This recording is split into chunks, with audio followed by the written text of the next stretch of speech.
sommes pas sur la côte ouest dans la Silicon Valley, ni sur la côte est en plein Manhattan, non. Le nouvel Eldorado des entreprises wallonnes aujourd'hui se trouve dans le sud des États-Unis, au Texas, second PIB du pays. Direction le cœur de cet État texan.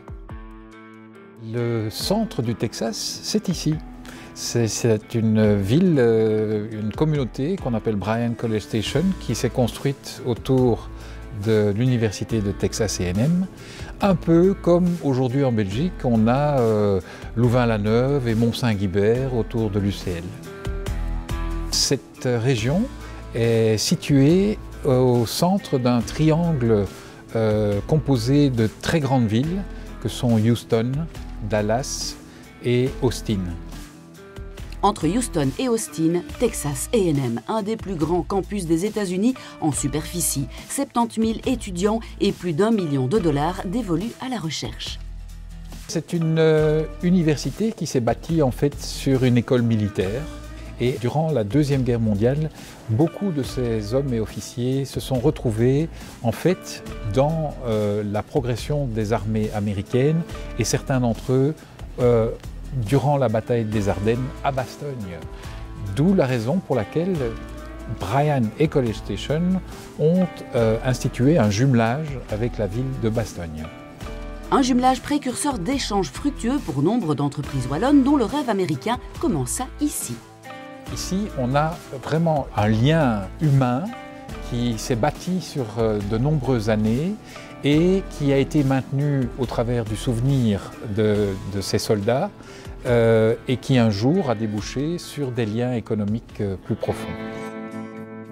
Les biotech trouvent évidemment un terrain propice pour se développer ici. Tout ce qui a trait à l'ingénierie et évidemment au grand trésor du Texas qu'est le pétrole, tout ce qui tourne autour de l'énergie est également fort apprécié ici et représente un potentiel très important pour nos entreprises. Un Eldorado économique certes, mais avec parfois quelques inconvénients. Le client américain, le customer, il est roi et donc il a des attentes très élevées en termes par exemple de livraison.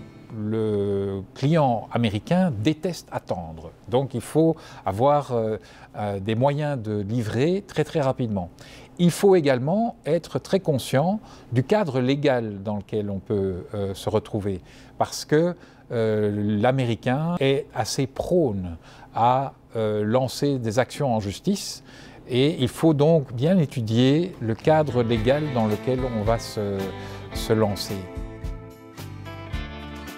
Vous allez trouver beaucoup plus de concurrence peut-être étrangère dans une ville comme Houston, qui accueille une population très cosmopolite. Mais si vous allez vous installer à Dallas, ou si vous allez vous installer à Austin, ou peut-être ici à Bryan College Station, les influences étrangères sont beaucoup moins ressenties et l'esprit texan est encore bien vivace et le texan est par ailleurs très accueillant, très jovial, il est ouvert à l'innovation. Et c'est très intéressant pour nos entreprises qui viennent justement ici faire la promotion de l'innovation qui est construite chez nous. Et dans ce sens, le Texas est vraiment une terre fertile pour l'accueil de ces entreprises. Un quotidien devenu celui d'entreprises liégeoises prometteuses, bien loin des clichés Colt, Cowboy et Cactus qui collent au Texas, une région à découvrir.